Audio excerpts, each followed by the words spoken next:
सर्व शेतकऱ्यांना महत्त्वाची सूचना, कारण की डॉक्टर पंजाबराव डक यांच्याशी आपण कॉल केला होता.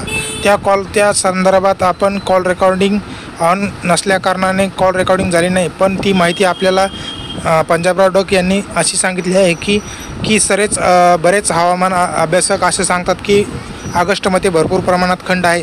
पण खंड अशा प्रकारे असतो की ते म्हणाले की 21 दिवसाचा असतो, नंतर 42 दिवसाचा असतो आणि 35 दिवसाचा असतो.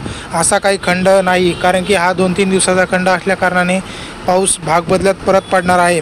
तसंच पश्चिम महाराष्ट्र व पूर्व विदर्भ या ठिकाणी अतिमुसळधार व जोरदार पाऊस होणार आहे, असे पंजाबराव डक यांनी आपल्या कॉलच्या मार्फत आपल्याला सांगण्यात आलेले आहे. त्यामुळे सर्वांना ही माहिती शेतकऱ्यापर्यंत शेअर करा आणि पुढील अंदाज जाणून घेण्यासाठी आपल्या चॅनलवरती जर नवीन असाल तर चॅनलला सबस्क्राईब करा, जेणेकरून काय होईल, शेतकऱ्याला सर्व मेसेज आपल्या मार्फत देण्यात येतील.